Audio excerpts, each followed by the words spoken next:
ప్రియ దేవుని బిడ్డలారా, బైబిల్ చదవటం వినటం వల్ల మనలో విశ్వాసం పెరుగుతుంది. మన మార్గానికి త్రోవ చూపుతుంది. సమస్త జనులను శిష్యులనుగా చేయుడి మత్తయి 28:19 వచనంలో దేవుని వాక్యం తెలియచేస్తోంది. తెలుగు బైబిల్స్ను ఆర్ఆర్కే మూర్తి గారు రీసెర్చ్ చేసి విశ్లేషణ చేసిన బైబిల్లోని ప్రతి అధ్యాయాలను వచనాలను వరుస క్రమంలో అనగా ఆదికాండం నుండి ప్రకటనా గ్రంథం వరకు ఇవ్వబడుతుంది. ప్రతి ఒక్కరూ ఆధ్యాత్మికంగా విశ్వాసంలో బలపడి మీ జీవితంలో ఎదుర్కొంటున్న సమస్యల నుండి విడుదల పొందండి. ప్రతి ఒక్కరూ మీ దీవెన టీవీని సబ్స్క్రైబ్ చేసి ఈ వాక్యాన్ని లైక్ చేసి మీ మిత్రులకు బంధువులకు షేర్ చేయండి. దేవుని సువార్తను ప్రకటింపబడుటలో మీరు పాలిభాగస్తులు కండి. ప్రియ శ్రోతలు, ఈరోజు మన వాక్య పాఠం యోవేలు గ్రంథం 2వ అధ్యాయం 12 నుండి 17వ వచనం వరకు శ్రద్ధగా వినండి. ఇప్పుడైనను మీరు ఉపవాసముండి కన్నీరు విడుస్తూ దుఃఖిస్తూ మనఃపూర్వకంగా తిరిగి నా వద్దకు రండి. ఇదే యెహోవా వాక్కు. మీ దేవుడైన యెహోవా కరుణావాత్సల్యములు గలవాడు, శాంతమూర్తి, అత్యంత కృపగలవాడు అయి ఉండి తాను చేయనుద్దేశించిన కీడును చేయక పశ్చాత్తాపపడతాడు గనుక మీ వస్త్రములను గాక మీ హృదయములను చింపుకొని ఆయన తట్టు తిరగండి. ఒకవేళ ఆయన మనస్సు తిప్పుకొని పశ్చాత్తాపపడి మీ దేవుడైన యెహోవాకు తగిన నైవేద్యమును పానార్పణమును మీకు దీవెనగా అనుగ్రహిస్తాడు. అనుగ్రహించడని ఎవరు చెప్పగలరు? సీయోనులో బాకా ఊదండి, ఉపవాస దినము ప్రతిష్ఠించండి, వ్రతదినము నియమించి ప్రకటన చేయండి, జనులను సమకూర్చండి, సమాజ కూటము ప్రతిష్ఠించండి, పెద్దలను పిలువనంపించండి, చిన్నవారిని స్తన్యపానము చేసే బిడ్డలను తోడితండి. పెండ్లి కుమారుడు అంతఃపురములో నుండి, పెండ్లి కుమార్తె గదిలో నుండి రావాలి. యెహోవాకు పరిచర్య చేసే యాజకులు మంటపమునకు బలిపీఠమునకు మధ్య నిలువబడి కన్నీరు విడుస్తూ వేడుకోవాలి.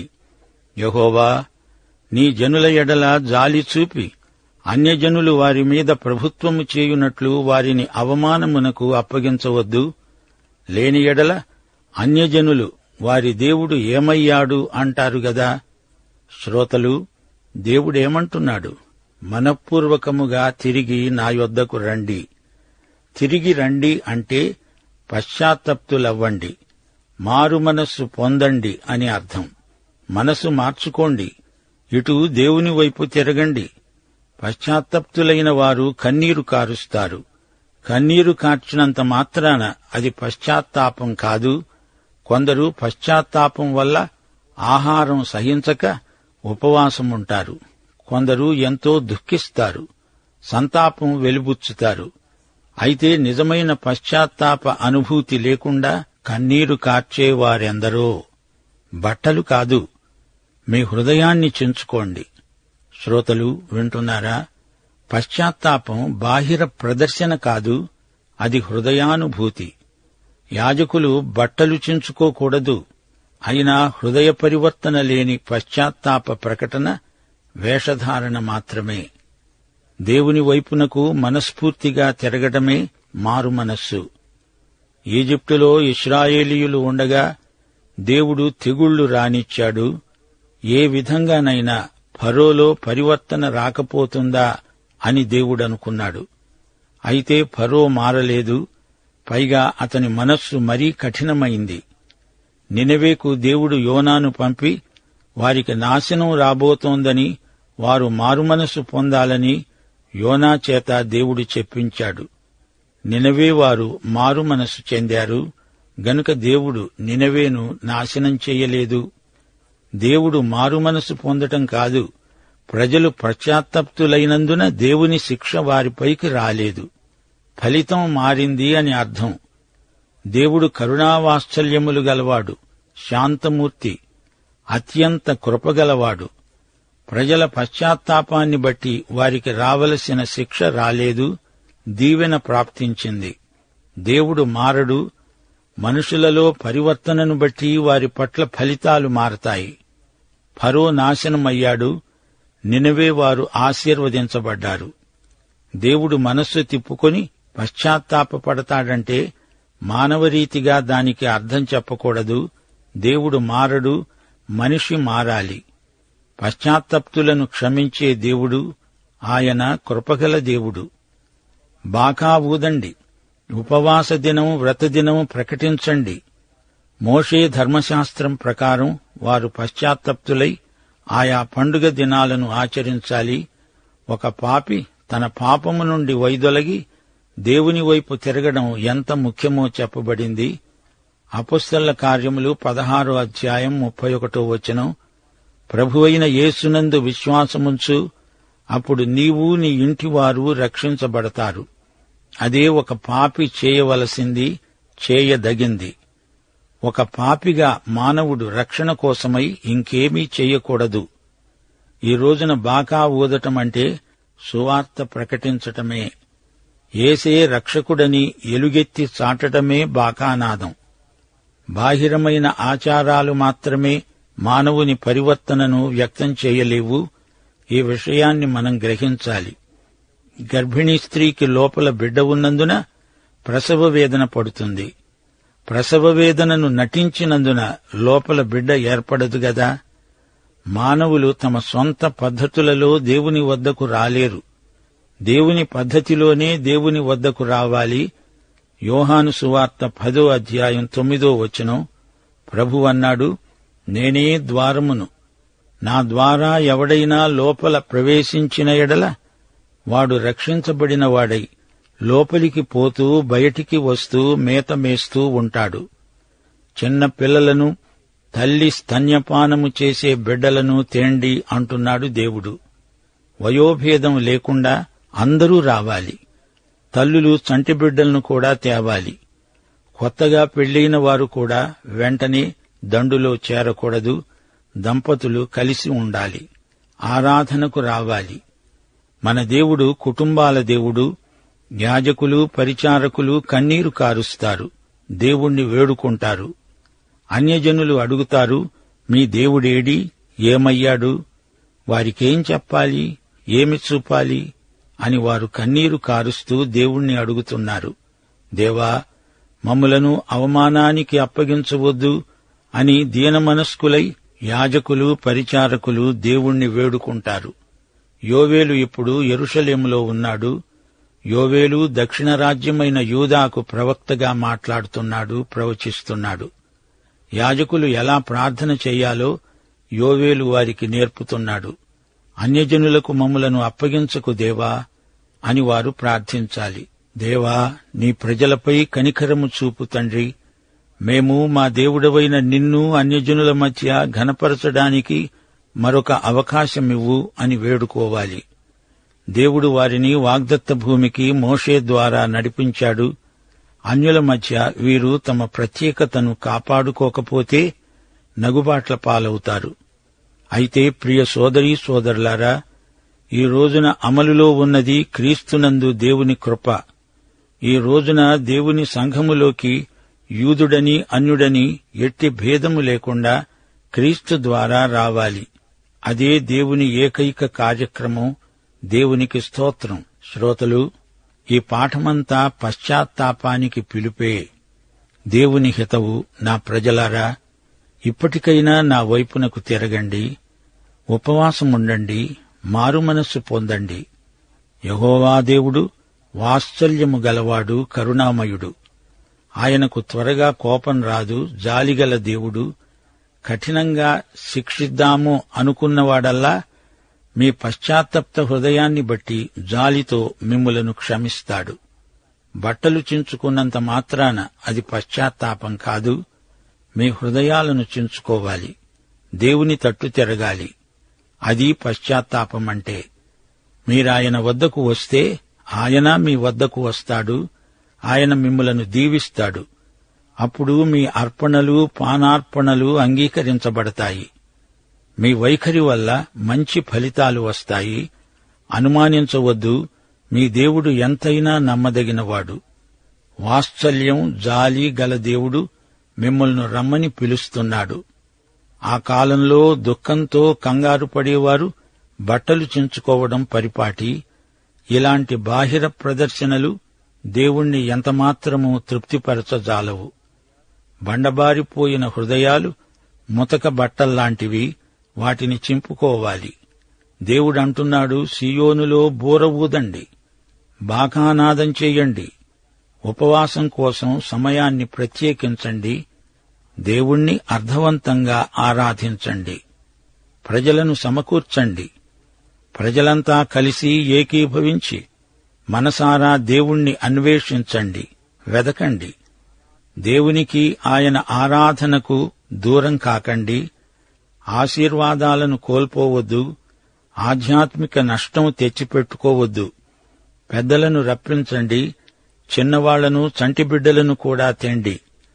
పెండ్లి కొడుకు, పెండ్లి కూతురు కూడా ఉన్నపాటున వచ్చేయాలి. యెహోవాకు సేవ చేసే యాజకులు మంటపానికి, బలిపీఠానికి మధ్య నిలిచి ఏడ్చారు. వారన్నారు, యెహోవా, నీ ప్రజలను చూడు, వారిని కనికరించు. మేము నీకు చెందిన వారము, నీ వారిని తిరస్కారానికి గురిచేయకు. వారి మీద అన్యులు ప్రభుత్వం చేస్తుంటే నీవు చూస్తూ ఊరుకుంటావా? అలా జరగనీయవద్దు. అన్యప్రజలు వీరి దేవుడు ఏమయ్యాడు అని ఎందుకు చెప్పుకోవాలి? పశ్చాత్తాపపడి దేవుణ్ణి వెతకటంలో నాయకులే ప్రజలకు మార్గం చూపాలి. మనం దేవుని సొత్తయిన ప్రజలము అని ఎన్నడూ మరచిపోకూడదు. దేవుడు మనలను చేపట్టాడు. మనం ఆయన స్వకీయ జనం. పరిశుద్ధులలో ఆయన స్వాస్థ్యము యొక్క మహిమైశ్వర్యము ఎంతో గొప్పది. మనల్ని బట్టి అన్యుల మధ్య దేవుని నామము దూషించబడకూడదు.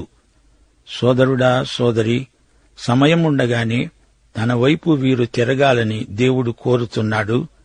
కాలం గతించిపోతోంది. ఒక చెంప నాశనం ముంచుకొస్తోంది. పశ్చాత్తప్తులవండి అంటూ ప్రభువు హెచ్చరిక చేస్తున్నాడు. ఈ రోజున ఇదే సందేశం మనకు కూడా వర్తిస్తుంది. మన జీవితాలకు ఇదే చివరి ఘడియేమో. ఇప్పుడే, ఈ క్షణమే దేవుని వైపునకు ప్రతి ఒక్కరూ తిరగాలి. దేవుణ్ణి సమీపించడానికి ఎవరికీ ఎట్టి అభ్యంతరము ఉండకూడదు. పశ్చాత్తాపం అనుభూతి.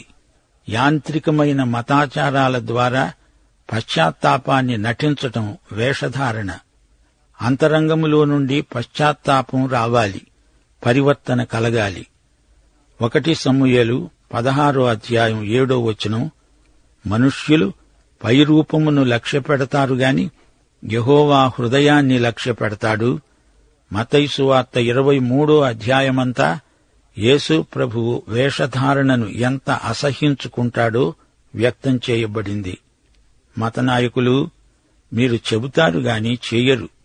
ఇతరుల మీద బరువు పెడతారు గాని మీరు వాటిని మొయ్యరు. మీ భక్తి కేవలం ప్రదర్శన. గురువులారా, మీకు అగ్రపీఠాల మీద ఆసక్తి ఎక్కువగదు. పరిచారకుడే అసలైన నాయకుడు. పరలోక రాజ్యములోకి మీరు రారు, మరొకరిని రానియరు. పరిసయ్య నాయకులారా, మీరు అంధులైన మార్గదర్శకులు.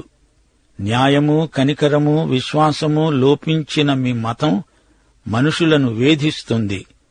దోమలను వడియగట్టి మీరు ఒంటెలను మేసే రకం మనుషులు. మీ అంతరంగం ముందు శుద్ధి కావాలి. సున్నము కొట్టిన సమాధులు మీరు. వెలుపల మనుష్యులకు నీతిమంతులుగా అగపడుతున్నారు కాని లోపల మీ నిండా వేషధారణ, అక్రమము ఉన్నాయి. ప్రభువు ఎంతో కఠినంగా మాట్లాడాడు గదూ. వేషధారణ అంటే యేసు ప్రభువుకు బొత్తిగా గిట్టదు. శ్రోత, నీ అంతరంగంలో పరిశుద్ధత ముఖ్యం. బహిరంగ ప్రదర్శన మాత్రమే అయితే అది మోసం. ప్రజలు హృదయపూర్వకంగా, స్వచ్ఛందంగా దేవుని వైపునకు తిరగాలి. ప్రభువు రాకడ సమీపమైంది. ఆయన ఎదుట ప్రతి మోకాలు వంగాల్సిందే. అయితే ఆ పని ఇప్పుడే చేస్తే మంచిది. ప్రతి నాలుక ఆయనే ప్రభువని ఇప్పుడే పలకాలి. ప్రజలందరినీ సమకూర్చండి, బాకా ఊదండి అంటూ దేవుడు ప్రకటిస్తున్నాడు. ఇదే అనుకూల సమయము, ఇదే రక్షణ దినం. ఆయన త్వరలో వస్తాడు. ఈ లోకరాజ్యములన్నీ ఆయన రాజ్యమైపోయే రోజు వస్తుంది. మీ హృదయాలను చించుకోండి అంటే ఉపవాసముండండి, దుఃఖించండి, సంతాప దినమిది, మరచిపోవద్దు. మీ దేవుడు కృపామయుడు, కరుణాసంపన్నుడు, ఊరికే చీటికి మాటికి కోపించుకునేవాడు కాడు. ఆయన శిక్షించాలని ఉన్నా మీ కన్నీటిని చూచి జాలిపడతాడు, క్షమిస్తాడు. రండి, ఆయనను సమీపించండి అంటూ ప్రవక్త బోధిస్తున్నాడు. పెద్దలు, యాజకులు, దైవ సేవకులు, వారి పిల్లలు, సమాజమంతా కూడి రావాలి. దేవుని కృప కోసం, కనికరం కోసం వేడుకోవాలి. అవును, తన ప్రజలైన ఇశ్రాయేలీయులు వచ్చి తన ఎదుట తమ పాపాలు ఒప్పుకొన్నందున ఇక శిక్షించడు. దేవుడు వారిని క్షమిస్తాడు, ఆశీర్వదిస్తాడు. యూదాజాతిపై నిలిచి ఉన్న తీర్పును దేవుడు తొలగిస్తాడు. ఇశ్రాయేలీయులు పూర్తిగా వెనకబడిపోయారు. వారిని యథాస్థితికి రప్పించాలని దేవుని కోరిక. దేవుని చిత్తానికి వారు తలవొగ్గాలి. దేవుని శాసనాలను శిరసావహించాలి.